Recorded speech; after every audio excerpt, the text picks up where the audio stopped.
मैंने पढ़ा था टाइम कॉम्प्लेक्सिटी के बारे में। ठीक है, तो टाइम कॉम्प्लेक्सिटी में हमारे पास ग्राफ कुछ इस तरह होता है कि टाइम यहाँ पे होता है और इनपुट जो होता है वो नीचे होता है यहाँ पे। हार्ड रूल्स नहीं होते। ठीक है, हार्ड रूल से मतलब कि मैंने बाद में बताया था, लेकिन मैं थोड़ा बता देता हूँ अभी भी कि फ्लेक्सिबल होती हैं चीज़ें। कॉन्स्टेंट्स इग्नोर हो जाते हैं और सो फोर्थ। आपकी दो फॉर लूप्स भी हों लेकिन नंबर ऑफ आइट्रेशंस एक ही हो रही हों टोटल, तो वो ओफ एन ही होता है। मतलब ओफ एन जो होता है वो एक लीनियर टाइम कॉम्प्लेक्सिटी होती है जो सीधी यहाँ से यहाँ चल रही होती है। This is an of N. ठीक है, और जो थोड़ी फ्लैट होती है इस तरह करके, वो ओ वन होती है कांस्टेंट टाइम कॉम्प्लेक्सिटी। जो थोड़ी इस तरह जा रही होती है उसको हम कहते हैं लॉग एन टाइम कॉम्प्लेक्सिटी। ठीक है, नीचे मैटर नहीं करते, यहाँ पे लॉग टू एन आ रहा है, लॉग थ्री एन आ रहा है, लॉग फाइव एन आ रहा है, लॉग टेन एन आ रहा है, बस लॉग एन लिखना होता है। ठीक है, और यहाँ पे आपके पास ओ एन स्क्वेड आ जाता है। ठीक है, आगे से थोड़ा सा और ऊपर करेंगे इस तरह करके तो ओ एन क्यूब आ जाएगा। ठीक है, और भी सारे आ जाते हैं। एक आपके पास कुछ इस तरह से भी आ जाता है, उसको हम कहते हैं O N log N, I believe. ठीक है, तो इस तरह के काम कर रहे होते हैं। तो आगे हम लोगों ने कुछ चीज़ें देखी थी कि कुछ चीज़ों की आपके पास कांस्टेंट्स होते हैं कुछ, और कुछ नहीं होते कांस्टेंट्स। अब कांस्टेंट जो चीज़ें नहीं होती हैं वो क्या होती हैं? Declarative statements. जैसे क्लास कोई आप बना रहे हो रियासत और आप उसको ऐसे बंद कर देते हो, या इंट आई, ये डिक्लेरेटिव स्टेटमेंट्स हैं, इनकी टाइम कॉम्प्लेक्सिटी नहीं कंसिडर होती है। लेकिन मतलब जनरली स्पीकिंग ना, अगर आपको एक एम्प्टी फॉर लूप भी वो दे देना तो उसकी टाइम कॉम्प्लेक्सिटी आपने कैलकुलेट करनी है।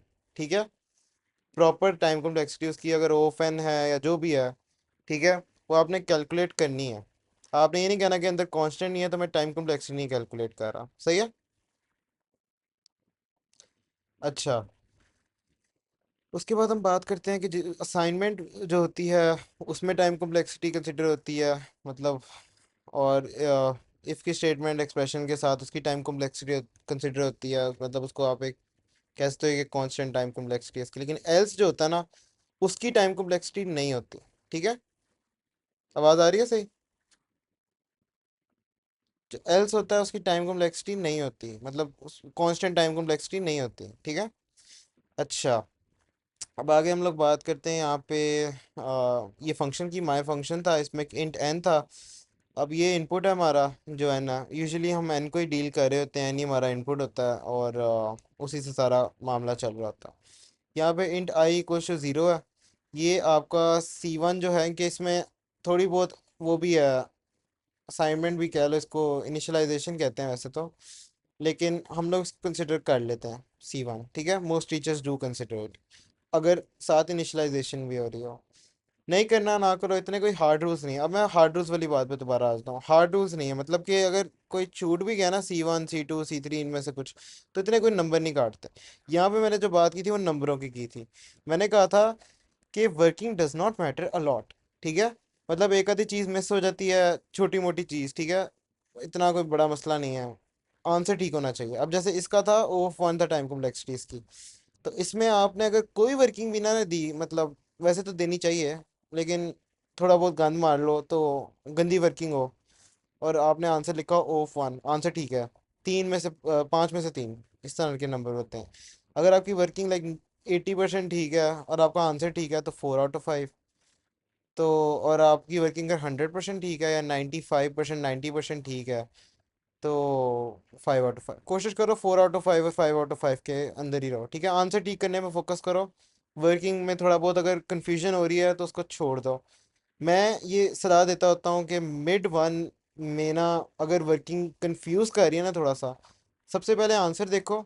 सोचो कि आंसर क्या हो सकता है, जल्द से जल्द सोचो। वर्क कम वर्किंग के साथ अगर वर्किंग थोड़ी बहुत करनी है तो कर लो, नहीं करनी तो ना करो, लेकिन सोचो आंसर क्या हो सकता है। उसके बाद उसको कैलकुलेशन पे एंड पे जब सारा पेपर हो जाए तो फिर वापस आवर्स की कैलकुलेशन करनी स्टार्ट करो।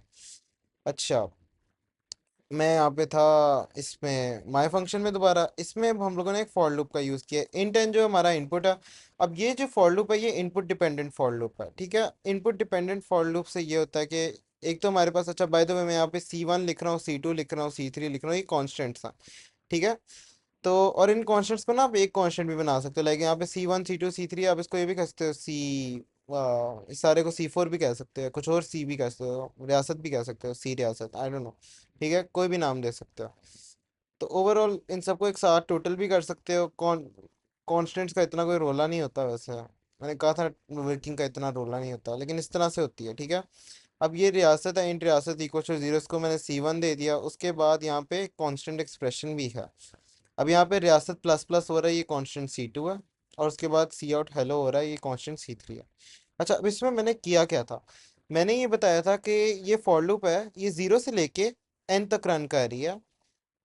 ठीक है, अभी के लिए मैं इसको एन कर देता हूँ, आई लेस देन एन। ठीक है, अब ये कितनी दफ़ा चल रही है फॉर लूप, कोई जवाब दे सकता है क्लास में, गाइस? जी जी, दिखाइएगा। देख लो ये कितनी दफ़ा फॉर लूप चलेगी। ये एन टाइम चलेगी। ठीक है, हाँ, क्योंकि जीरो से लेके n-1 तक ये चलेगी, तो वो टोटल n जी टाइम्स हो जाएगा। अब इसमें जी हम लोग एंड पे चेक करते हैं कंडीशन को दोबारा से, जब कंडीशन फॉल्स होती है, और उसको भी ऐड करते हैं। तो ये टोटल चलेगी n+1 टाइम्स, जो वर्किंग यूजुअली दिखाई जाती है। आपका टीचर जो प्रेफर करता है, आपने वैसे वर्किंग उसकी फॉलो करनी है, एज आई सेड बिफोर। ठीक है, तो ये टोटल n+1 टाइम्स चलेगा, क्योंकि एंड पे हम लोग एक कंडीशन का फॉल्स चेक भी कंसिडर कर रहे होते हैं। ठीक है, तो ये n+1 टाइम्स चलेगी, और कांस्टेंट इसमें C2 और C3 है। तो मैंने यहाँ पे वो वर्किंग की है, इसमें एक C1 है, ये थोड़ी गलत है, मैं यहाँ पे दोबारा करता हूँ। एक C1 है प्लस C2 प्लस C3 और n+1, सही है, इस तरह करके ये हो जाता है। और इधर plus equals two plus plus, बस समझो। ठीक है, अभी के लिए तो ये इस तरह के वर्क कर रहा था। अच्छा, अब इसकी कांस्टेंट टाइम कॉम्प्लेक्सिटी है कि this is dependent on the input. अगर इनपुट कल को 10 हो जाता है तो ये 11 दफ़ा चलेगी, सही है ना? और इनपुट कल को कुछ और हो जाता है तो ये उतने, मतलब इनपुट डिपेंडेंट है। ठीक है, जिस तरह इस तरह इनपुट बढ़ता जाएगा, उसी तरह से इसकी आइट्रेशन भी बढ़ती जाएंगी। तो ये लीनियर टाइम कॉम्प्लेक्सिटी एक तरह से ऊपर लीनियर ग्रोथ है। ठीक है, जो लीनियर ग्रोथ होती है वो फैन होती है। ठीक है, ग्रोथ को देखना बहुत ज़रूरी है कि ग्रोथ किस तरह से हो रही है। ठीक है, तो ग्रोथ का अक्सर ना इस तरह भी पता लग जाता है कि आप कुछ इनपुट्स दो, this is new knowledge by the way, कि आप कुछ इनपुट्स दो, like let's say you give 2, फिर आप 4 दे दो इनपुट, एन की वैल्यू 2 दे दो, उसमें आपकी फॉर लूप चली, या लेट्स से 3 दफ़ा चली, लेट्स से 3 दफ़ा चली फॉर लूप, कोई वजह है 3 दफ़ा चली है। ठीक है, मे बी इट्स बिकॉज आपने इस तरह के कुछ लिखा हुआ है। ठीक है, या फॉल्स कंडीशन भी तो होती है, तो n+1 हो जाता है, राइट? तो 3 दफ़ा आपकी फॉर लूप चली है।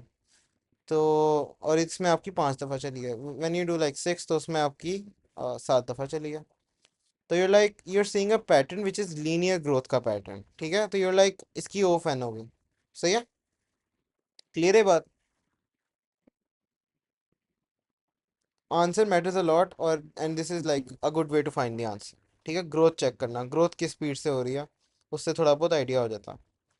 अच्छा, अब यहाँ पे मैंने जो वर्किंग की है उसमें आपके पास फाइनल, आप जो देखते हो वो टाइम कॉम्प्लेक्सिटी देखते हो जो सबसे ज़्यादा होती है। अब यहाँ पे सबसे ज़्यादा से मेरा क्या मतलब है, यहाँ पे मैं C1 को मल्टीप्लाई करता हूँ, सॉरी, C2 को मल्टीप्लाई करता हूँ एन के साथ, C3 को मल्टीप्लाई करता हूँ एन के साथ, और इनको 1 के साथ भी करता हूँ, तो कुछ इस तरह से आ जाता है मेरे पास। ठीक है, ये कॉन्स्टेंट्स एक तरफ हो गए, एन वाले C2 और C3 एक तरफ हो गए। ठीक है, तो अब यहाँ पे क्योंकि सबसे ग्रेटर जो है वो एन है, तो आप कुछ ऐसा लिख दो कि since the greatest is n C2 + C3। और आप जो अपनी टाइम कॉम्प्लेक्सिटी होती है ना, चाहे ओ 1 हो, ओ एन हो, ओ जो मर्जी हो, उसमें आप कॉन्स्टेंट्स को इग्नोर करते हो, चाहे कॉन्स्टेंट डिवाइड कर रहे हो टाइम एन के साथ, या मल्टीप्लाई कर रहे हो एन के साथ। इस केस में मल्टीप्लाई कर रहे हैं, किसी केस में डिवाइड कर रहे होते हैं, किसी केस में लाइक एन प्लस समथिंग हो रहा होता है। ठीक है, in every case you just consider the N, you ignore the rest. ठीक है, तो इसकी टाइम कॉम्प्लेक्सिटी ऑफ एन आ जाएगी, सही है। तो this was about time complexity. अब कल को मैं इसको आई प्लस प्लस की जगह कर देता हूँ i+=2। तो इससे क्या होगा कि इससे नंबर ऑफ आइट्रेशंस आधी हो गई हैं, राइट? आधी हो गई ना? लेकिन ग्रोथ किस तरह की है अभी भी, बता सकता है मुझे कोई कि ग्रोथ किस तरह की हो रही है अभी भी? वो तो हमारे पास इसमें लीनियर ग्रोथ है, एक्सपोनेंशियल ग्रोथ है, या ग्रोथ कम होती जा रही है as the number of inputs increase?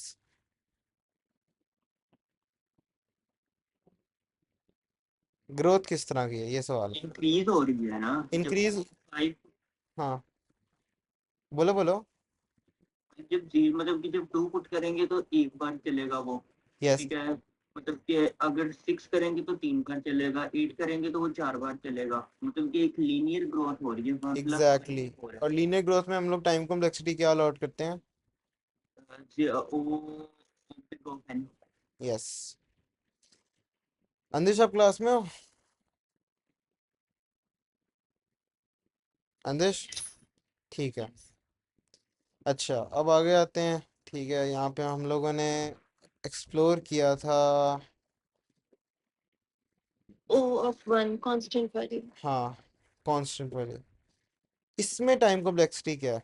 इसमें टाइम कॉम्प्लेक्सिटी याद है आप लोगों को? Constant here O one. Exactly, O of one है। ओ ऑफ वन क्यों है? क्योंकि इनपुट डिपेंडेंट नहीं है। Integer n is your input. You are taking जे।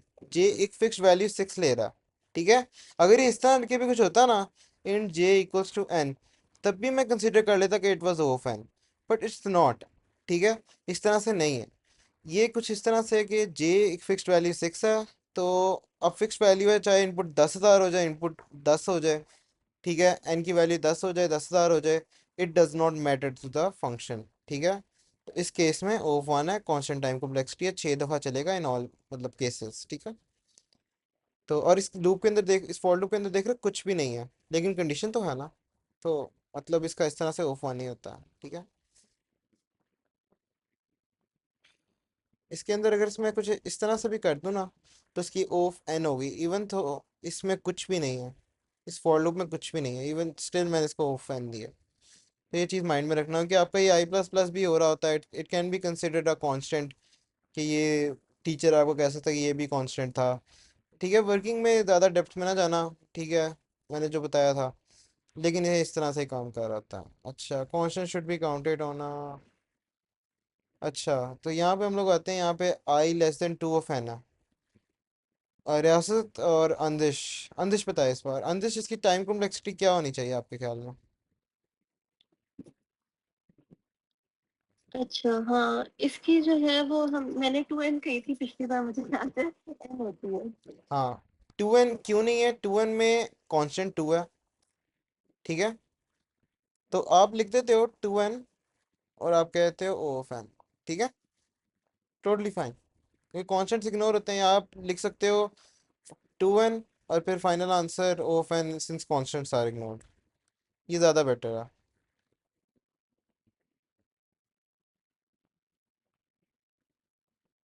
ठीक है, टीचर को समझ लग गई। अच्छा, अब हम इसमें आते हैं, इसमें दो फॉर लूप्स हैं। ठीक है, इसमें दो फॉर लूप्स हैं, तो इसमें क्या सीन होगा? इसमें एक आई लेस देन एन है, फिर जे लेस देन एन है। अब इसमें आपका इनपुट जब वन होता है, तो आपकी कितनी आइट्रेशंस आती हैं, बताओ?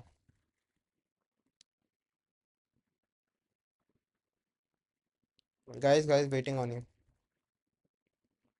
पहले इसमें I is equal to zero के साथ वो चलेगा तो वो नीचे चला जाएगा, जे इज इक्वल टू जीरो। और जब वो जे इज इक्वल टू वन पे जाएगा तो वो यहाँ से टर्मिनेट करके ऊपर चला जाएगा। ठीक है, मतलब एक एक बार तो दोनों चलेंगे। एक बार मैं चले एन कौन इक्वल्स सा टू वन चले? की बात कर रहा हूँ, एन इक्वल्स टू वन पे एक दफ़ा चलेगी। उसके बाद मैं कहता हूँ एन इक्वल्स टू टू कर दो, एन इक्वल्स टू जीरो कभी नहीं लेना। ठीक है। वो पॉसिबल ही नहीं। क्योंकि उस पे बोला क्या है, एन इक्वल्स टू जीरो का मतलब है कि आपने ग्राफ बनाना शुरू भी नहीं किया, आप इधर खड़े हुए हो, और इधर से आप कोई assumption नहीं ले सकते। एक मिनट। ठीक है। अच्छा, अब मैं लेता हूँ N equals to two, N equals to two के लिए क्या होगी? 4 हो जाएगी, राइट? हाँ, एक्सपोनेंशियल ग्रोथ पे चलो। ठीक है। आप यहाँ पे कुछ भी ना हो, आप यहाँ पे एक सम का एलिमेंट अपने दिमाग में सोच सकते हो, और सम प्लस इक्वल्स टू वन हो जाता है। अपने दिमाग में कांस्टेंट सोच सकते हो, सम प्लस इक्वल्स टू मतलब वन वाला। और इससे क्या होगा, जो जो भी आपको फाइनल सम मिलेगा, आप हर एक इनपुट के लिए कैलकुलेट करते जाओ और फिर सोचोगे ग्रोथ किस तरह की है। ठीक है, n=3 के लिए आपके पास इट्स समथिंग लाइक 9। तो यहाँ पे जब इस तरह का पैटर्न हो ना कि इट्स समथिंग लाइक कि n=1 के लिए 1 है, n=2 के लिए 4 है, n=3 के लिए 9 है, n=4 के लिए 16 है, मतलब वो आइट्रेशन के हिसाब से वो डबल होता जा रहा है। यार मतलब पावर्स की टू टू किया है हर आइट्रेशन पे। तो उसका मतलब है कि it's of N squared, growth exponential का। और यही है कि अगर आपकी एन क्यूब है तो उसमें आइट्रेशंस एक, और फिर 8, फिर 27, 22 और फिर इसकी जो है 64। 26 ना ठीक है, 128 125। ठीक है, 1 नहीं 125 होती है। यस। ठीक है, इस तरह की हो रही होती है एन क्यूब के लिए। ठीक है, तो this is how it works. और अगर आपको कोई इस तरह का पैटर्न भी फील हो ना कि जिसमें ग्रोथ थोड़ी इस तरह से हो रही हो, तो तो समझ जाओ कि मोर और लेस वही बात हो रही है। ठीक है, अब यहाँ पे हम ये वाला देखते हैं, i n और j i। अब इसमें जो हमारे पास है, और इसमें एक और भी है i<5। ये मुश्किल सवाल मैंने आप लोगों को दिया था और इसमें मैंने कहा था कि आंसर बताओ। ठीक है, अब पहले में इसमें मैंने किया हुआ था i+=3। ठीक है, मैंने कहा था वर्किंग दिखाओ। अब वर्किंग के लिए ना you can just write, you don't even need O. ठीक है, क्योंकि वो ज़्यादातर फाइनल आंसर के लिए कंसिडर होता है और कॉन्स्टेंट्स नहीं होते उसमें। तो आइट से कि गो विद ओ। ठीक है, लेकिन हमारे टीचर कुछ कहते नहीं थे। मैंने तो अपने टाइम पे वो ही लिख दिए थे सारों में, लेकिन I don't think so it's a good practice. ठीक है, तो वो मतलब तो वो मतलब लो, क्या कहते हैं उसको यार, जो हम बिग ओ पढ़े हैं है यार, ना, बिग ओ, वो हाँ जब एग्जैक्टली। उनको करता है बिग ओ नोटेशन represent। होती है वो। ठीक है, और बिग ओ नोटेशन सिर्फ इस तरह से होती है, ओ फैन स्क्वायर। यार दूसरी दो नोटेशन है थीटा वाली। ये आवाज नहीं आई, गिटार क्या, चली गई थी आवाज। अब सही आ रही? कनेक्शन प्रॉब्लम हो गई थी। मैं कह रही हूँ कनेक्शन, हाँ अब सही है। अच्छा, मैंने साथ वालों का इंटरनेट चुराया हुआ, मतलब उनसे पूछ के लिया था, लेकिन हाँ, करना पड़ता है अच्छे कनेक्शन के लिए। अच्छा, तो कहाँ पे थे हम? +e=3। अच्छा, अब इसमें क्या है कि नंबर ऑफ आइट्रेशंस जो है वो n/3 हैं। ठीक है, जब i प्लस प्लस होता है तो नंबर ऑफ आइट्रेशंस n होती हैं। और आई थिंक ये बात क्लियर है कि n/3 क्यों है आइट्रेशंस, कि फिर 1 है, फिर 4 है, फिर 7 है, फिर 10 है, फिर 13 है, और लेट से आपका टारगेट 20 था, तो 16 और 19। तो इसमें 1 2 3 4 5 6 7, अगर आपका मतलब n जो था वो 20 था, तो उस केस में आपके 7 टाइम्स आपकी आइट्रेशन चली है, तो 7 इज रफली इक्विवेलेंट टू n/3। ठीक है, तो आप ये लिख सकते हो, ज़्यादा उसमें ना जाओगे रफली इक्विवेलेंट है या कंप्लीटली इक्विवेलेंट है, बस लिख दो। ठीक है गाइस, आवाज़ आ रही है?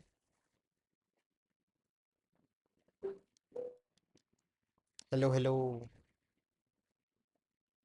गया? स्क्रीन गई मतलब? Welcome back. अच्छा, ठीक है ये बात। हाँ हाँ मुझे बात नहीं समझ आई वो वाली, क्या बात? आवाज कट गई थी। बिग ऑफ जो होती है ना वो होती है, उसको हम अपर बाउंड कहते हैं कि हमारा जो एल्गो है ना वो मैक्सिमम कहाँ तक जा सकता है, हम बिग ओ से उसको रिप्रेजेंट कर रहे होते अच्छा, और कॉन्स्टेंट्स इग्नोर हो रहते हैं। हैं। कॉन्स्टेंट्स इग्नोर होते हैं बेसिकली यार, आपके लिए बस ये है कि चाहे कांस्टेंट 10,000 से मल्टीप्लाई कर रहा हो ना, कोई फर्क नहीं पड़ता, वो बिग ओ फैन नहीं है। ठीक है, ठीक है। अच्छा। यार ये सेकंड अच्छा, हम प्रॉब्लम प्रीफिक्स आना और जरा। पोस्टफिक्स कन्वर्जन भी सीखेंगे। नहीं, आई डोंट थिंक सो। वो बाइनरी आई थिंक उसमें मेरे आएगा। कोर्स में है, आई थिंक बीएसए में है। आई थिंक उसमें आता है, हाँ सीखेंगे, एक्चुअली स्टैक में आता, कर लेंगे। वो हम पहले कर लेते ना छुट्टियों में। अच्छा वो भी कर लेते हैं, ये बस इस क्लास में इंशाल्लाह ये कवर कर लेते हैं, फिर अगली क्लास में इसके पास्ट पेपर्स, और उसके बाद से हम लोगों ने लिंक लिस्ट वगैरह स्टैक क्यू ये सब कुछ करना है, ठीक है। अच्छा यार अपना मुझे ना ये जो हमारा था ना एन तारीख एन वाली N square to the second for loop पे ये हाँ कैसे थी ये समझाना था। यार, इसमें ये सीन था कि ये असल में एन डॉट एन नहीं है, मैंने जो बताया था वो कुछ इस तरह से था, क्योंकि जे लेस देन आई है, ठीक है, वैसे वर्किंग करते हुए इट्स एन डॉट एन इस केस में, ठीक है। हम्म, जब आई लेस देन एन है और जे लेस देन एन है, इस केस में ये वाला एन है और ये वाला एन डॉट एन है, ठीक है, मीनिंग एन स्क्वायर्ड, सही है। जी और ये वाला जो है it's basically C and N squared, ठीक है, जी सही है। अब इसमें क्या है कि इसमें it's not actually N dot N, इसमें मैंने आप लोगों को बताया था कि इट्स समथिंग लाइक दिस, एक तो एन है और दूसरा है, क्योंकि it's J less than I, तो मैंने यहाँ पे बताया था कि जब जे लेस देन आई होता है, और ये वर्किंग थोड़ी सी इंपॉर्टेंट है, मतलब कि you can lose marks in it अगर आप बस एन डॉट एन लिख दो, ठीक है। इसमें जे लेस देन आई है, ठीक है, तो j less than i let suppose i zero था, ठीक है, उस केस में लूप ही नहीं चली। फिर लेट सपोज आई वन था, आई वन के लिए लूप चली लेकिन एक दफ़ा, ठीक है। फिर आई टू हो गया, लूप चली दो दफ़ा, फिर आई थ्री हो गया, लूप चली तीन दफ़ा, आई फोर हो गया, लूप चली चार दफ़ा, and so on till n, ठीक है। N now if we add all of this up, ठीक है, तो it's not equal to n dot n, सही है। If we add all of this up it's not equal to n dot n, लेकिन ये तो फिर ये नहीं है लेकिन की तरफ भी मिलेगा। लेकिन अब मैंने एक बात बताई हुई है आप लोगों को कि जब एरिथमेटिक सीरीज में हम लोग काम कर रहे होते हैं, ठीक है, हमें आउटर फॉर लूप ने अलाउ किया कि हम लोग वन से लेके एन तक लूप चला सकें, राइट, तो इट वाज एन, ठीक है। इसमें इनका जब हम टोटल करेंगे, तो मैंने ये बताया हुआ कि इनर वाली कैलकुलेशन करने के लिए ना जो सिंपल रूल है, एक आपने एन लिख दिया बाहर वाला जो आउटर फॉर लूप का था, n divided by three, sorry, ठीक है, जी ठीक है, तो उस केस में अरिथमेटिक सीरीज जो है वो एन डिवाइडेड बाय थ्री तक तो नहीं चलेगी, बट यार इसको अभी के लिए एन कर देते हैं जिस तरह मैंने लास्ट टाइम किया था ना, अभी के लिए ज्यूम करो इट्स एन, ठीक है। तो इस केस में इनर जो फॉर लूप है, it runs like one two three four till N.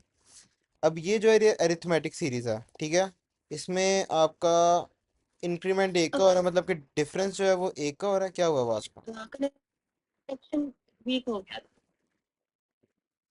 रियासत आपको भी आवाज का इशू है, आया था कनेक्शन रियासत, चलना भाई अब अब ठीक है, नेवर माइंड, ये तो चालू नहीं रहा।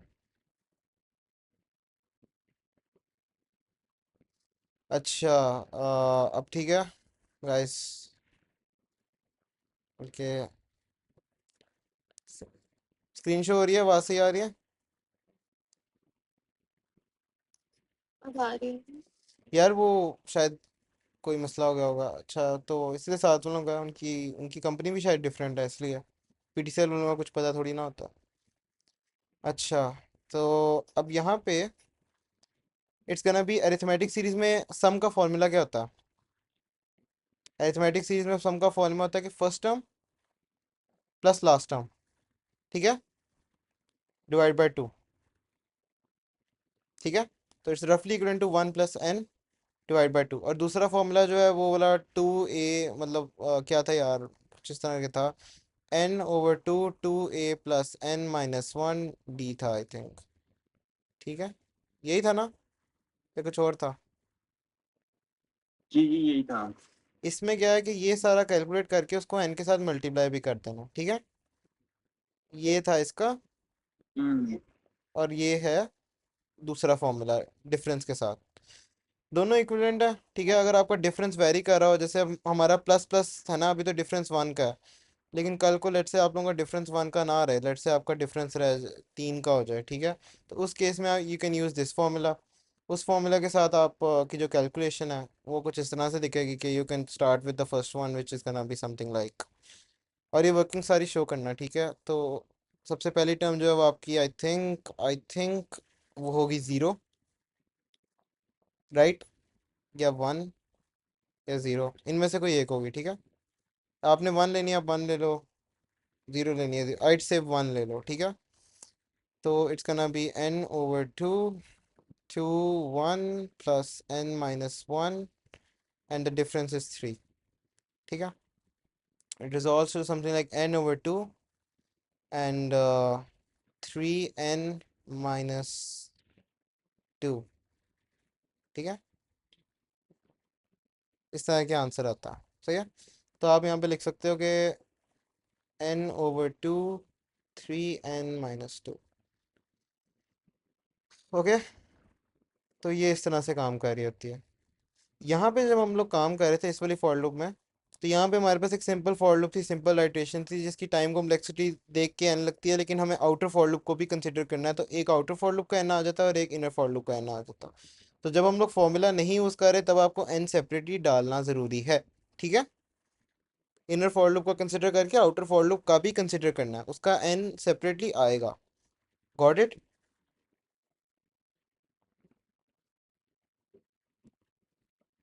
गॉट इट और नॉट?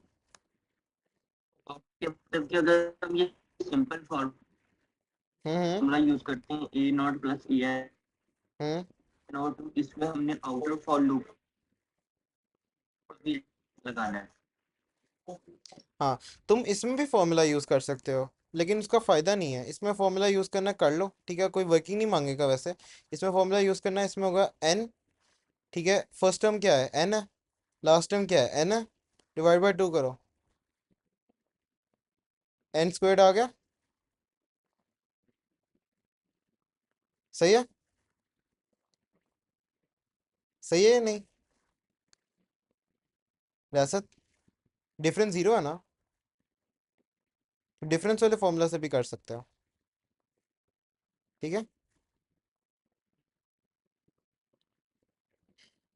गाइस क्लियर हो रहा है कि नहीं हो रहा?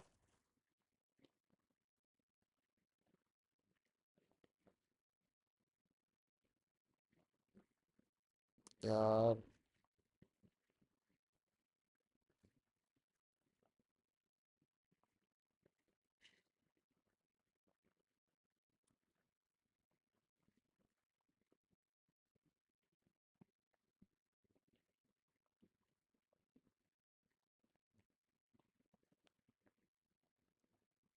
हम्म।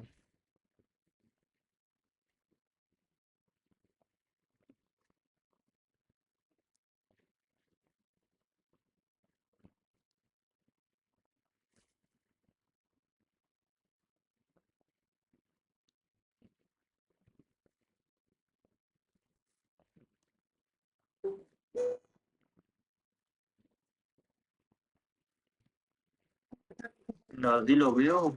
यार ये गलत किया तुमने मेरे साथ, ठीक है। नासिर यार इतनी गंदी जो, अच्छा यार मैं इसकी बात कर रहा था, इस वाले में आप इसे अच्छा अच्छा ठीक है, नमस्कार ठीक फिर है। बैठे बैठे बैठे बैठे जुग खा वालों रहे। की बोल देते हैं। यार ये देखो, चलो इसको तुम फॉर्मूला से भी कर सकते हो, डिफरेंस 0 है, इस वाले फॉर्मूला से करना है, इस वाले से यार कर लो, मैं, हाँ, ठीक है। एन स्क्वायर्ड आ जाता है, राइट, ठीक है। क्योंकि फर्स्ट मैं टर्म ये भी एन है, पूछना लास्ट टर्म भी एन है, मतलब फर्स्ट टर्म की चाहता हूँ आइटरेशंस भी एन है और कि लास्ट टर्म की आइटरेशंस भी एन है। समझ आई? जब हम एक फॉर्मूला यूज करेंगे हाँ। ये, तो वो जब a n a naught plus a one वाला, तो हमें एक्सप्लिसिटली अपना डिफाइन करना पड़ेगा जो आउटर लूप का होगा। नहीं, तब आपको एक्सप्लिसिटली डिफाइन करने की ज़रूरत नहीं है कुछ भी, ठीक है। तब आप बस ये फॉर्मूला यूज़ करोगे, सीधी सीधी बात है, ठीक है। और ए 0 प्लस ए एल है। जी जी। ए जीरो मतलब पहली टर्म और ए एल मतलब लास्ट टर्म, ठीक है। डिवाइड बाय टू है और ये एन है, ठीक है। यस आउट ऑफ टीचर बन रही है। तो बताना भी छोड़ गया मुझे कसम से लैपटॉप। अब तो वो स्क्रीन तो शेयर का टीचर बटन भी वो ऑडियो पे नहीं शिफ्ट होता, पता नहीं क्यों। अच्छा, तो तब आप ये फॉर्मूला यूज़ करो। अगर कल को आपका डिफरेंस जो है, अगर कल को आपका जो डिफरेंस है वो लेट से वन से ज़्यादा है, ठीक है, उस केस में आप ये वाला फॉर्मूला यूज़ करोगे, ठीक है। जो मैंने बताया था ना, किधर गया, two a plus n minus one d वाला, n over two two a plus n minus one d, ठीक है। इसमें जो एन माइनस वन है इसकी आई थिंक ये ज़रूरत नहीं है। क्या होगा हमारे पास? D difference. अब लेट से आपके पास यहाँ पे प्लस इक्वल्स टू थ्री है ना, तो इसमें आप हाँ जी, तो ये डी हमारा। हाँ अच्छा, एक मैंने ना एक एडिट करना था इसमें, यहाँ पे एन माइनस वन जो है ना, इसकी जगह आप कुछ इस तरह से करो कि आप खाली एन लिख लो या फिर आप n minus one plus n कर दो, ठीक है। अब मैं ये क्यों कह रहा हूँ, ये मैं इसलिए कह रहा हूँ, और जो पहली टर्म है ना टू ए वाली, इसको आप ज़ीरो कर दो, क्योंकि ज़ीरो से स्टार्ट होती हैं आइट्रेशंस, ठीक है। तो वो ज़्यादा बेहतर रहेगा। तो इट्स करना भी something like three a plus three n, sorry three n plus three, ठीक है। ये ज़्यादा बेहतर है। यहाँ पे मैं इसको थोड़ा सा एडिट कर देता हूँ, क्योंकि ना आपकी जो इसको फॉर आप लूप ना चलती है थोड़ा ना, सा ना डी एडिट कर दो। इसको मैं एडिट कर रहा हूँ, हमेशा इस तरह से लिख लो, ठीक है। क्योंकि जे लेस देन आई जो है आपकी हमेशा फॉर लूप चलती है एक ज़्यादा दफ़ा। बताया था ना, क्योंकि आप आखिर में एल्स कंडीशन चेक कर रहे होते हैं। तो ये प्लस वन उसका आ गया, ठीक है। और जो स्टार्टिंग टर्म होती है वो यूजुअली ज़ीरो होती है। इसमें भी ज़ीरो थी, ज़ीरो आइट्रेशन से हम स्टार्ट कर रहे थे, क्योंकि आई ज़ीरो है तो जे भी ज़ीरो है, जी तो जी। स्टार्टिंग टर्म ज़ीरो हो गई। तो जब डिफरेंस वाली हो ना कि डिफरेंस एक से ज़्यादा को, तो ये फॉर्मूला यूज़ कर लो, इसको ज़ीरो कर लो, इसको n minus one plus one कर लो, तो ये हो जाना चाहिए मेरे ख्याल में। इस केस में इट्स कना भी एक्चुअली थ्री, थ्री भी नहीं आएगा इस केस में, इट्स जस्ट कना भी दिस, ठीक है। चीज़ों को सिंपल रखो जितना रख सकते हो, ठीक है। Three n squared over two, सही है।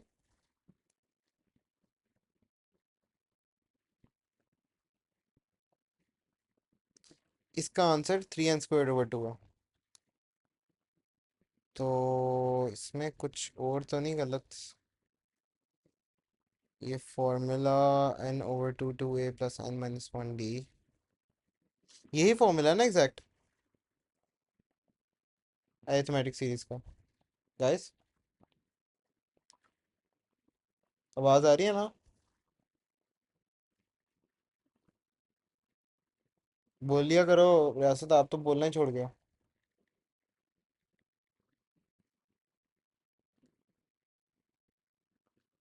जी जी, आ रही है। फॉर्मूला तो यही है, ठीक है। आ, हाँ ठीक है, सही है। आ रही है, आ रही है, आपने नहीं सही। यार आज पता नहीं क्या इशू है। नेक्स्ट। नेट इतनी दफ़ा चेंज कर चुका हूँ मैं, और क्या कर सकता हूँ मैं। ये वाला ट्राई कर लेता हूँ, ये वाला सही है। इसकी आवाज़ कैसी है? ये मेरा डाटा है, मुझे लगता है इस पे आवाज़ ही नहीं आ रही। Hello hello.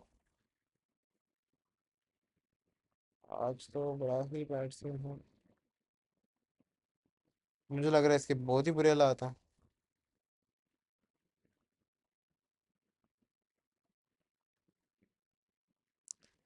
यार कोई बोले कुछ, प्लीज़, मैं थक रहा हूँ।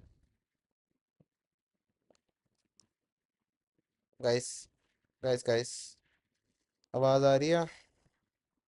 यार आज इंटरनेट इतना घटिया कैसे हो सकता है?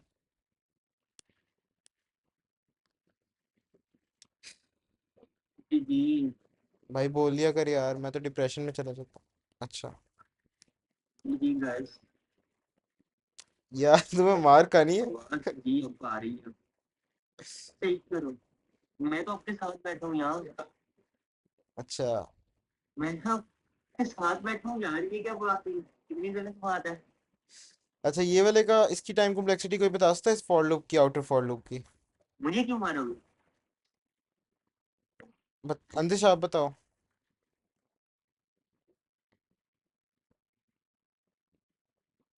अंदिश।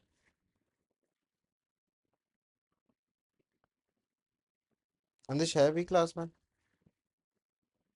Hello Andish, how are you? Andish please time complexity बता दो। चल रियासत तू बता दे यार।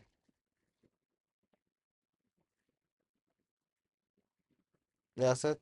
यार टाइम नहीं है, अगले मतलब आगे भी थोड़ा बहुत पढ़ना है आज। इसी में ही सारा रिवीजन में सारा टाइम निकल गया। तकरीबन हो गया, वैसे ख़त्म हो गया। बताओ यार रियासत। रियासत बता दे यार, एक्टिंग ना कर। तुम्हें स्क्रीन की नहीं शो हो रही? आज इंटरनेट बहुत ही गंदा आ रहा है।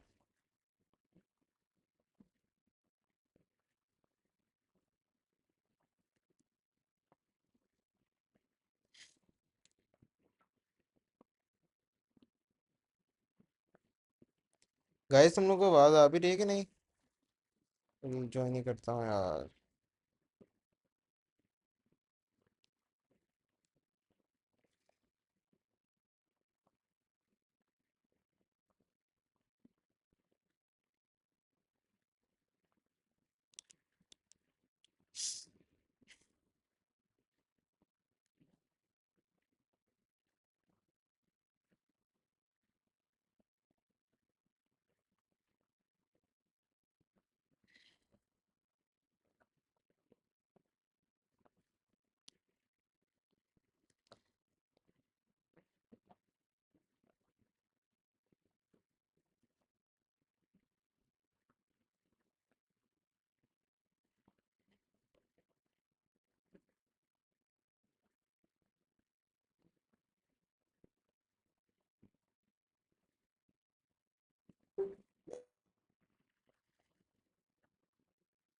यार मेरी आवाज़ नहीं आ रही थी। यार मेरी आवाज़ नहीं आ रही थी पहले। जी जी, अब आइए, पहले से आ रही। इसकी टाइम कॉम्प्लेक्सिटी बताओ यार ज़रा। की टाइम कॉम्प्लेक्सिटी थी, हमने की थी अंडर रूट एन। हाँ। अब अंडर रूट एन जो है वो एन से डिफरेंट है, जैसे एन स्क्वायर डिफरेंट है एन से, वैसे ही अंडर रूट एन भी एन से डिफरेंट है। ठीक है। जितना ही ऊपर एन स्क्वायर जाता है उतना ही नीचे एन से एन अंडर रूट एन तकरीबन जा रहा होता है। ठीक है। तो अंडर रूट एन थोड़ा सा इस तरह से दिख इस तरह से ग्रो कर रहा होता है। एन इस तरह से करता है और एन स्क्वायर इस तरह से कर रहा होता है, मतलब। अंडर रूट एन थोड़ा सा इस तरह से अंडर वो स्क्वायर के नीचे से ही जा रहा होता है। अच्छा हाँ, ऐसे ही होता है। ठीक है। यहाँ पे अंडर रूट एन क्यों है? आई जी। मल्टीप्लाइड बाई आई किया, square divide less than n किया। ठीक है। अब आप खुद देख सकते हो, इसको फिगर आउट कर सकते हो कि आपकी जब आइट्रेशंस इस पर्टिकुलर केस में आपके एन की वैल्यू अगर वन है तो आंसर वन है। एन की वैल्यू आपकी फोर है तो आंसर टू है। एन की वैल्यू एट है तो आंसर चार है। ठीक है। हम्म। तो यहाँ पे उल्टा काम हो रहा है थोड़ा सा, वहाँ पे एन स्क्वायर्ड में आपका अम, इसमें चार नहीं होना चाहिए, इसमें तीन होना चाहिए। ठीक है। और इधर आपकी सोलह है तो उधर चार है, तो मतलब बेसिकली उल्टा हो गया सारा काम। ठीक है। हम्म। उधर आप मतलब एन को स्क्वायर करते थे तो आपको आइट्रेशन मिलती थी, इधर आप एक तरह से आइट्रेशंस को स्क्वायर करते तो आपको एन की वैल्यू मिलती है। तो इस तरह से ये वर्क कर रहा है। और ये यार एक चीज पूछूं। हम्म। अब ना, हमने ये कंडीशन तो लगा दी, हमें पता है कि ये अंडर रूट एन को रिप्रेजेंट करता है। जब हम्म। आई का हमने आई के साथ स्क्वायर वो लेना है, मल्टीप्लाई करना है, मतलब स्क्वायर रहना है का। हम्म। तो अगर हम i plus is equal to two कर दें, मतलब आइटरेशन दो बार हो, आई आई प्लस इक्वल से टू करना है तुमने। यहाँ पे प्लस प्लस है ना, तो उससे टू ना करके जरा उसमें क्या होगा, उसमें इनर वैल्यू इनर एन के साथ हम उसमें ना तुम्हारा जो होगा ना, सॉरी, उसमें तुम्हारा जो होगा कुछ इस तरह से आ रहा होगा आंसर। ठीक है। जो अंडर रूट टू है, सॉरी ओवर टू है, ये स्क्वायर रूट के अंदर आएगा या उसके बाहर आएगा? बाहर। बाहर, ओके, बस यही चीज समझ। लेकिन अगर ये है कि जब हम इसकी कॉम्प्लेक्सिटी काउंट करेंगे तब ये काउंट नहीं होगा, क्योंकि कांस्टेंट है ना। हम्म अगर तुम कुछ इस तरह से करते ना कि स्क्वायर रूट कर रहे होते इसको शायद, आई बिलीव, हाँ, तो प्लस इक्वल्स टू, बहरहाल छोड़ो उसको, ठीक है। हाँ, plus equals to square root two करते हैं, ठीक है। तो उस केस में आई बिलीव के कुछ यहाँ पे भी स्क्वायर रूट आता है, लेकिन वैसे प्लस इक्वल्स टू का मतलब यही होता है कि आपने डिवाइड कर दिया अपनी टाइम कॉम्प्लेक्सिटी को टू से। अंदिश, आप सुन रही हो? आवाज़ क्लियर है?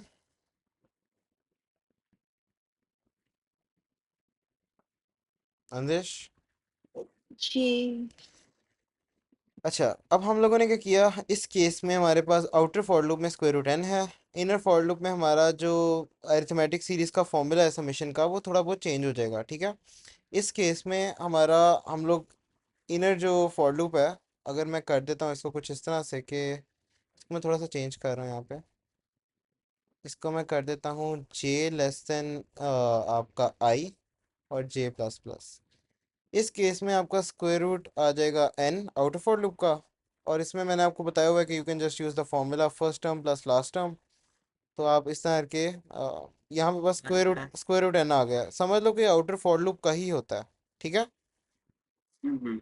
और यहाँ पे आ गया आपके पास n divide by two, by two. ठीक है, ये वाला फॉर्मूला है। तो इस तरह से ये वर्क कर रहा है। और ये अगर आपका, इसको सॉल्व किया तो आपके पास फाइनल आंसर आता है square root n dot n, which is equal to n आपका three by n three by two, yes, ठीक है। इसकी वर्किंग मैंने दी भी हुई है यहाँ पे, क्योंकि इस तरह करके थ्री बाई टू हो जाता है, ठीक है। कॉन्स्टेंट्स को हम इग्नोर करते हैं, तो इस तरह से हमारा ये पूरा हो जाता है। अच्छा, अब आज की क्लास पे थोड़ा बहुत आते हैं। मैं चाहता था थोड़ी रिवीजन हो जाए, ताकि कॉन्सेप्ट थोड़े ना दिमाग में रहे। अच्छा, अब आज की क्लास में हम लोगों ने जो करना था, उसमें आ जाता है आपका, मैं एक फॉर लूप लिखता हूँ। मैं तो भूलने लग गया था आज की क्लास में करना क्या था। अभी वर्स्ट केस बेस्ट केस भी करना है यार। इसकी टाइम कॉम्प्लेक्सिटी क्या है? टाइम कॉम्प्लेक्सिटी होगी। प्लस इक्वल्स टू नहीं है, मल्टीप्लाई इक्वल्स टू है। हम्म, मतलब ये इसमें ना, हर आई पहले इसको ज़रा रन करके सोचो ज़रा। यहाँ पे लिख देता हूँ आइट्रेशंस, और यहाँ पे लिख देता हूँ लेकिन इनपुट, ठीक है। आई तो हमेशा जीरो रहेगा, मतलब कि आई अगर करें जीरो, फिर I is equal to zero, क्योंकि आई तो कभी चेंज ही नहीं होता मेरे हिसाब से। नहीं, आई प्लस मल्टीप्लाई भी इक्वल्स टू टू हो रहा है। हाँ, तो जब इस केस में आई गॉट इट, सॉरी, मैं confused- सॉरी, जब वन, सॉरी। अच्छा, हाँ पहले टू होगा, पहले वन हो जाएगा, पहले वन। फोर होगा, वन होगा, मतलब स्केयर में चली जाएगी एक इसकी, सेकंड रुको, टू पे ये फोर इसमें देगी। नहीं, वन पे ये ज़ीरो है, तो फिर इसको अगर हमने करना है तो हम इसको इक्वल टू कर देते हैं, ठीक है। तो इसमें वन आ जाएगा। इसमें हमारे पास क्योंकि आई मल्टीप्लाइड बाय टू हो रहा, तो वो टू के लिए भी वैलिड रहेगा, इसमें टू आ जाएगा, राइट। इस कैसे? इसमें भी टू आ जाएगा। I is equal to one था, तो वन पे वो टू इनपुट नहीं देगा। इनपुट तुम्हारे पास टू आया, ठीक आई है। इज इक्वल टू एक सेकंड देखो ना, इनपुट तुम्हारे पास टू है, मतलब एन टू है, ठीक है। आई तुम्हारा वन से स्टार्ट हुआ, हम्म वन के लिए एक बार आइट्रेशन हम्म की, ठीक है। उसके बाद तुम वापस फॉर लूप में गए, आई को मल्टीप्लाई कर दिया हाँ टू से, अभी भी less than equal to two है, दूसरी दफ़ा अच्छा चल के। अच्छा, अब यहाँ पे मैंने ना एक चीज़ करनी थी, इसमें सारों में एक और ऐड कर देते हैं, क्योंकि हमारे पास कंडीशन चेक भी है। तो इसको कर देते हैं हम टू, इसको कर देते हैं हम थ्री, और इसको भी हम कर देते हैं थ्री। इसको क्यों थ्री किया मैंने? अब ये देखो, पहली दफ़ा चला, पहली आइट्रेशन में, तो एक दफ़ा चली, अच्छा ठीक है। उसके बाद आपको मल्टीप्लाइड बाय टू हुआ, टू भी लेस देन थ्री है, तो दो दफ़ा चल गई। फिर कंडीशन चेक हुई मल्टीप्लाई करने के बाद, आपका आई 4 हो गया हुआ, कंडीशन फॉल्स हो गई, तो इसका हाँ भी 3 ही रहेगा। इस वाले केस में अब 4 है, तो इसमें आपका एक और दफ़ा चल जाएगा। ठीक है, सही है। अभी देखना क्या होता है। 5 पे भी 4 दफ़ा ही चलेगा, करना है तो कर लो। क्योंकि अब वो चलेगा 5 पे भी 4 तो फिर चलेगा, हाँ चलेगा। ठीक है, अंदिश आपको समझ आ रही है 5 में 4 दफ़ा कैसे चल रहा? इन एन की वैल्यू 5 के लिए ये आइटरेशन 4 क्यों हो रही है? नहीं 1 2 एक 4 अन, अन, या नहीं, हाँ, ऐसे 6 होगा तो वो 6 तो फेल एक कर सेकेंड, जाएगा, रुको रुको लेकिन रुको हमें वो रुको कंडीशन लॉक रुको करनी है। रुको। अंदेश आपको समझाता हूँ मैं ज़रा। ठीक है, 5 तो आपका वन एन है, कौन सा क्यों चल 5 रहा है? आपका एन है, ठीक है। जीरो का भी चल रहा है, वन का भी चल रहा है। देखो ना, पहले आई की वैल्यू 1 थी, पहली आइटरेशन एन अच्छा 5 है, ठीक है। पहली ठीक है। आइटरेशन में आई की वैल्यू 1 हुई, एक आइटरेशन हो गई, फिर आई की वैल्यू 2 हो गई, दूसरी आइटरेशन, फिर आई की वैल्यू 4 हो गई क्योंकि मल्टीप्लाइड बाय 2 हो रहा है ना, तीसरी आइटरेशन, फिर आई की वैल्यू हो गई 8 हो गई, सिक्स 8, 4 के बाद 8 सिक्स है, क्यों नहीं हो? आई मल्टीप्लाइड बाय 2 अच्छा हो रहा, ठीक है, टू की पावर 8 हो से गई। है। लेकिन इस केस में fourth iteration is actually your check which is false, इसमें आपका आंसर 4 ही है। 6 के लिए क्या आंसर है? 6 के लिए भी 4 ही है, क्योंकि 6 में भी सेवन आपका, के लिए भी फोर होगा। 7 के लिए भी 4 है, 8 में एट जाके, के लिए फाइव होगा। यस, 9 के लिए भी 5, 10 के लिए भी 5। ठीक है, फिर ट्वेल्व पे जाके हमारे पास अब यहाँ पे आएगा ना, कुछ? म, मैं हम थोड़ा ट्वेल्व पे जाएंगे। मैं ज़रा समझाता हूँ। अभी ये देखना, अभी मैं इसको थोड़ा और आगे कंटिन्यू करता हूँ, ठीक है।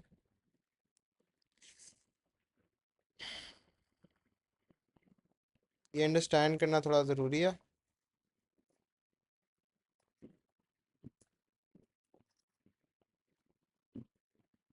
रियासत साथ हो? जी जी। अच्छा, अब हम लोगों ने 11 पे किया इसको रन। 11 पे भी हमारे पास 16 से पहले पहले तक तो सारे फेल हो रहे हैं, राइट? तो 5 ही आएगा, ठीक है। 4 8 तक के लिए, ठीक है। 1 2 4 8, ठीक है। और फिर लास्ट वाला कंडीशन फॉल्स होने का आइट्रेशन, ठीक है।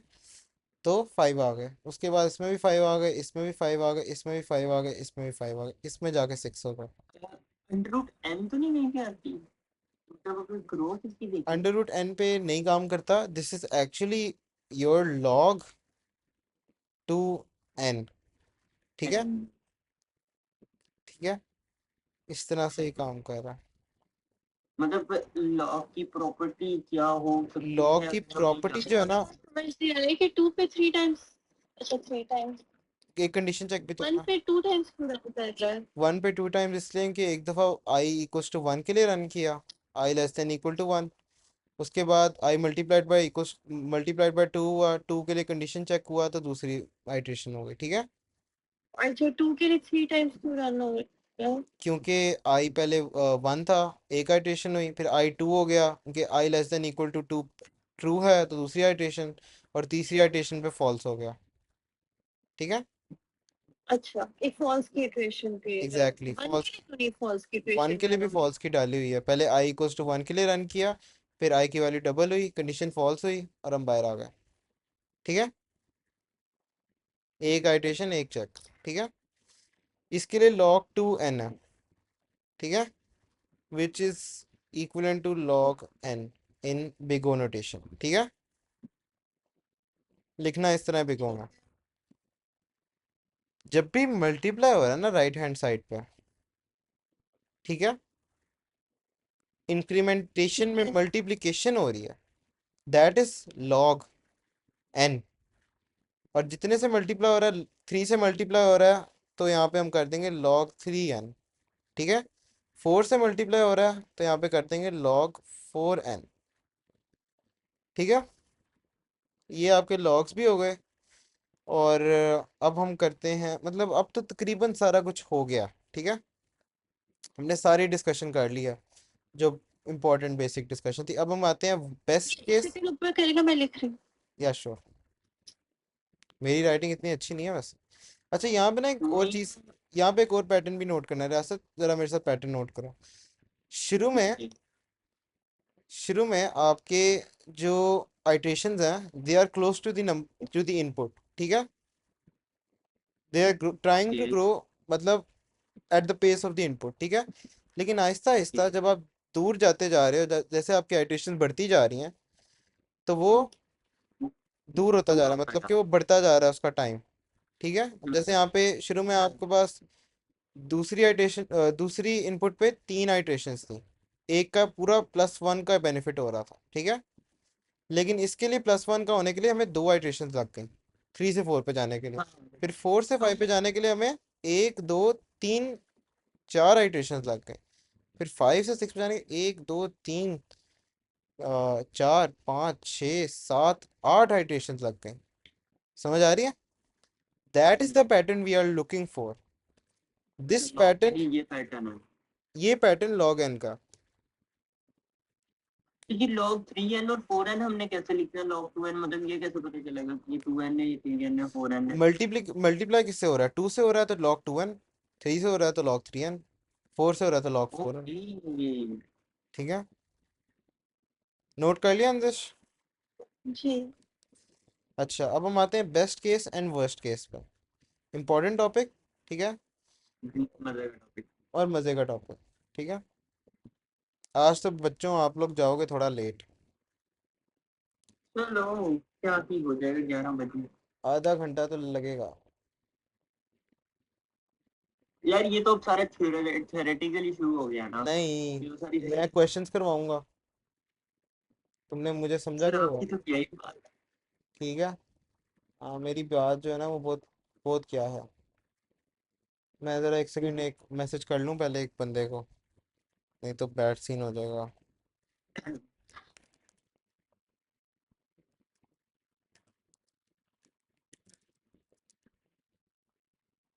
ठीक है। वाह, लीड कोड कर रहे हो हाँ, इसके साथ? मुआज, ये मतलब दिखा दिखा लग रहा है। अब मैंने से मैं इंग्लिश से मेरी बात हुई हुई है। तुमने आना लीड कोड? बड़ी में, बड़ी में है, बड़ी में। अच्छा। हाँ, बड़ी में है ये बता। अच्छा, सही है। बेस्ट केस और वर्स्ट केस, अब ये हाँ, होते क्या हैं? सबसे पहले तो इस पे बात करते हैं कि बेस्ट केस वर्स्ट केस होता क्या है। जब हम बेस्ट केस की बात करते हैं तो वे ट्राइंग टू से कि the least big O notation time complexity, ठीक है, या बेस्ट पॉसिबल कह लो फॉर एन एल्को इन सर्टेन कंडीशंस, ठीक है,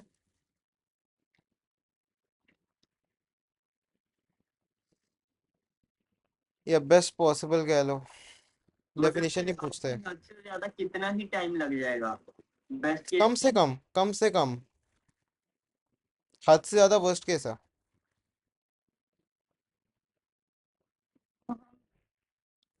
वर्स्ट केस यूज कर रहे होते हैं नॉर्मली? यस। ओह। स्टैक मेमोरी होती है, वो तो बेस्ट केस होती है ना। क्या?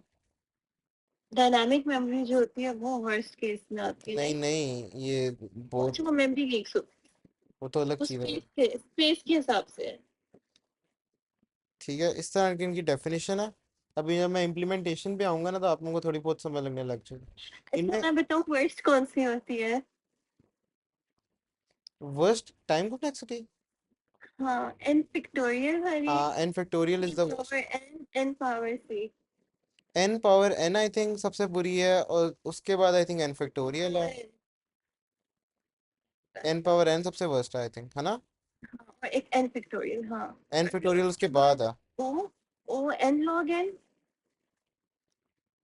यार एन फैक्टोरियल आती है, फिर 2n आती है, फिर n क्यूब आती है, n स्क्वायर आती है, n log n आती है, n आती है, फिर log n नहीं, आती है, एन फिर लॉग एन 1 पहले आती है। आती है।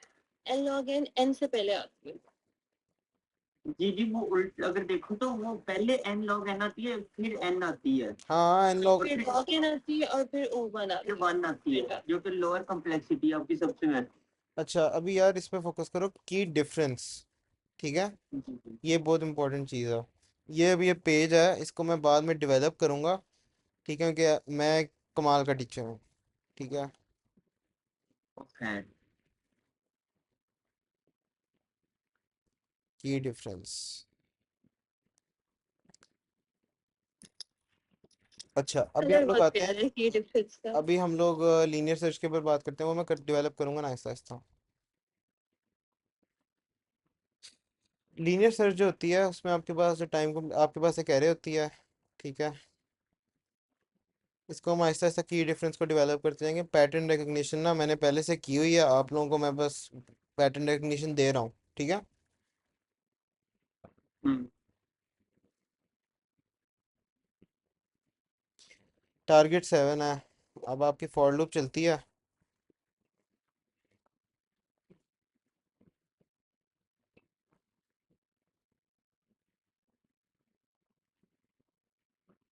और इसमें एक इफ की कंडीशन है, दिस इज इम्पोर्टेंट, ठीक है। ये इफ की कंडीशन कहती है कि जब आपकी एरे का इनपुट टारगेट के साथ मैच किया तो यू रिटर्न, ठीक है। हम्म। और हाँ ठीक है, सही है। अब इसको हम करते हैं बंद। अब इसमें बेस्ट केस क्या है कि हमें अपना आंसर पहली दफ़ा में मिल जाए, राइट। हम एक दफ़ा है C1 हम्म। C2, इसको C1 कह लो, इसको C2 कह लो। और एक दफ़ा ये चला, ठीक है। C3 C3 और C4 C5, 5। ठीक है। और हमारा आंसर आ गया O ऑफ 1। पहले वाला एलिमेंट ही टारगेट था, आई इक्वल टू 0 पे ही टारगेट था। 5 हम ढूंढे थे, हमें 5 ही लेट से चाहिए था, ठीक है। हम्म। ठीक है, तो हमारा ऑफ 1 हो गया, तो बेस्ट केस ऑफ 1। अब वर्स्ट केस पे आते हैं, ठीक है। वर्स्ट केस है कि हमारा 7। 1 ढूंढ रहे हैं, ठीक है। अच्छा। या कर लो 7 ढूंढ रहे हैं, 7 ज़्यादा बेटर है, ठीक है। ये 1 भी ठीक है, 7 भी ठीक है, दोनों दोनों दोनों ठीक है ऑनेस्टली, ठीक है। हम्म। ओके। अच्छा, तो वर्स्ट केस जो है ना उसमें हमें पूरी फॉर लूप चलानी पड़ेगी, राइट। आइटरेट करना पड़ेगा। एग्जैक्टली, और एंड पे जाके हमें एलिमेंट मिलेगा और हम रिटर्न करेंगे, या अगर एलिमेंट नहीं मिलेगा तो हम कंडीशन फॉल्स चेक करेंगे और बाहर निकलेंगे। दोनों में एक एक्स्ट्रा स्टेप है, ठीक है। तो वर्स्ट केस जो है ना उसमें हमें पूरी फॉर लूप चलानी पड़ रही है। फॉर लूप किस चीज़ पे डिपेंड करती है, वो डिपेंड करती है साइज ऑफ एरे पे, ठीक है। अब यहाँ पे जो साइज ऑफ एरे है, that can be any size. Size of array is equivalent to what, size of,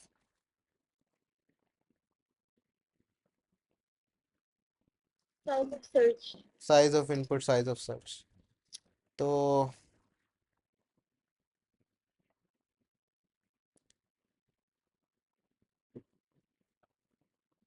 ये पहली लर्निंग हो गई,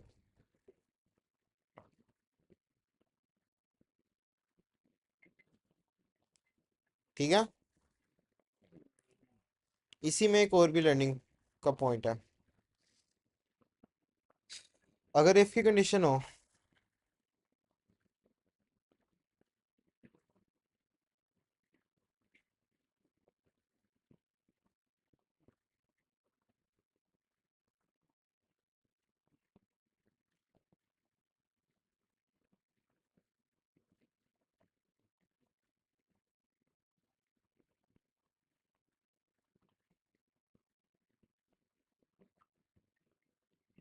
ठीक हो गया।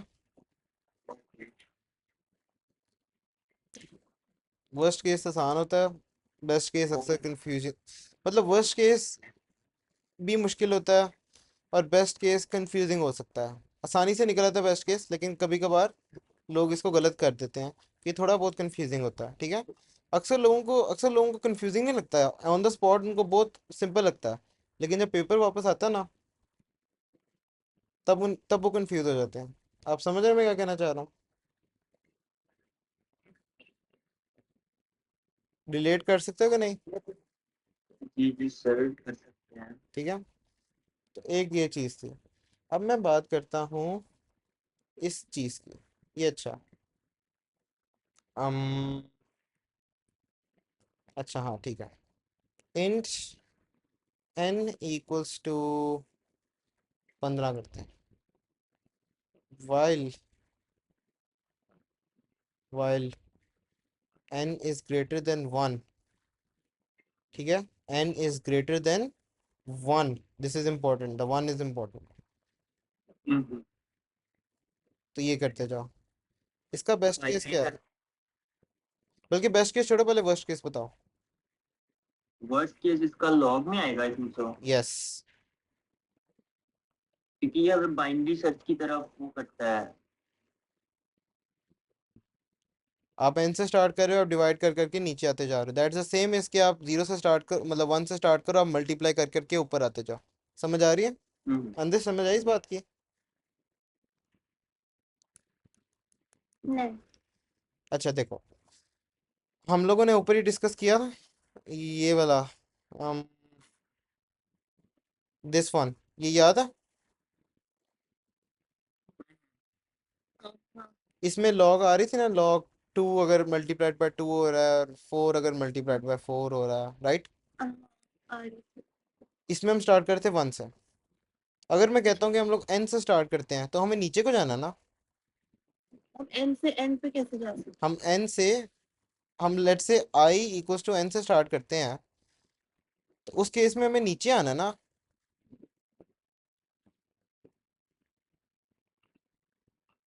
तो उस केस में हम डिवाइड करेंगे।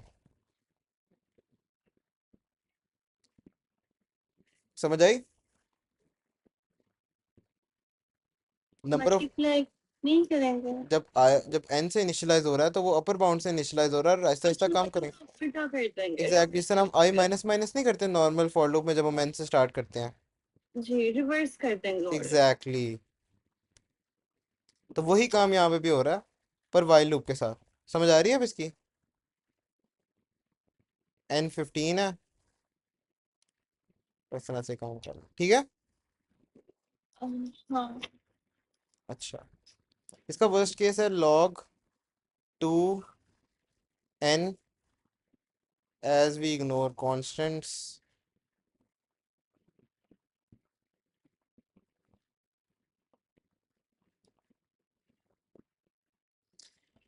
बेस्ट केस क्या है?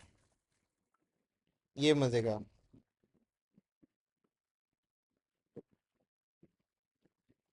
इसमें बेस्ट केस उसका होगा कि n log n। कैसे? बेस्ट केस कभी वर्स्ट केस से ज्यादा हो सकता है? ये सोचा नहीं कभी? नहीं, बेस्ट केस, एक और चीज बताता हूँ मैं। Best case is never greater than worst case. कैसे हो सकता है? अगर हम लोग वो उसको सिलेक्ट करते हैं कि उसने लास्ट वाली एरे के बिल्कुल लास्ट से सर्च करना स्टार्ट करना है, तो वो बेस्ट केस जो है वो जो है इक्वल हो सकते हैं, पर। इक्वल हो सकते हैं। ये नहीं हो सकता कि बेस्ट केस बुरा हो वर्स्ट केस से भी, ऐसे तो हो ही नहीं सकता। दे कैन बी इक्वल, कि दोनों log 2n हो गए, लेकिन ये नहीं हो सकता कि एक दूसरे से ग्रेटर है। मतलब कि फिर तो पीछे हमारे पास बचती सिर्फ ओ पे 1 है, और वो सिनेरियो यहाँ पे ट्रू नहीं होगा मेरे हिसाब से तो। अच्छा, ये n जो है ना, ये एक तरह से इसको इनपुट सपोज करो, ठीक है, इसको कांस्टेंट ना सपोज करना, ठीक है। और पेपर में भी आए ना, तो यूजुअली व्हाट दे मीन इस तरह के सवाल में ना, usually what they are trying to say कि ये इनपुट है, ठीक है। तो उधर ये ना समझ लेना कि ये तो कांस्टेंट है, स्पेशली जब वो n जैसे किसी चीज़ के साथ इनिशियलाइज हो रहा हो, ठीक है।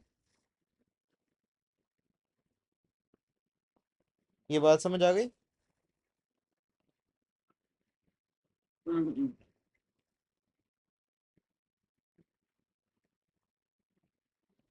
अच्छा, बता सकते हो कि वर्स्ट के बेस्ट केस क्या है कि नहीं? यार सेम होगा। रियासत ने कहा सेम होगा, और अंदिश आप क्या कहती हो? मैं सोच रही हूँ। जल्दी सोचो, टाइम नहीं है।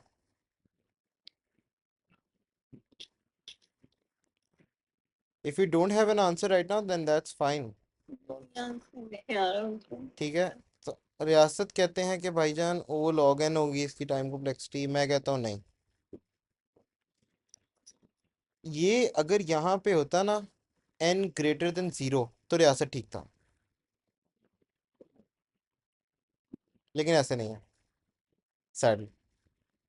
ठीक है। Sadly it's n greater than 1। One input 1 पे, इनपुट 1 पे आपका बिहेवियर चेंज हो रहा है। चली गई स्क्रीन चली गई। इनपुट 1 पे मैं लगा रहा हूँ, इनपुट 1 पे आप लोगों का आंसर आना चाहिए 1, या कह लो 1 1 आना चाहिए मेरे ख्याल में, तो मतलब ठीक है। तो लेकिन यहाँ पे आंसर आपका आ रहा है 0, या लाइक कांस्टेंट आ रहा है। ठीक है। इसके अंदर कोई आइट्रेशन नहीं हो रही, तो वो 0 ही एक तरह का समझ लो। ठीक है। अंदर आइट्रेशन नहीं हो रही, उसको एक दफ़ा जाना चाहिए था, वो नहीं गया। तो यहाँ पे एक और की डिफरेंस है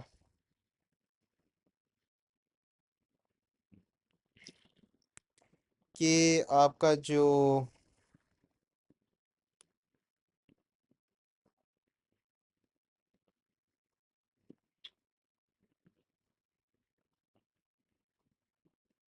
अगर आपकी कंडीशन थोड़ी सी भी इधर उधर है ना, जो होनी चाहिए उससे, तो आपका जो आंसर होगा ना वो गलत आ जाएगा। क्योंकि आप n की कोई भी वैल्यू दे सकते हो बिटवीन 1 एंड इन्फिनिटी। ठीक है।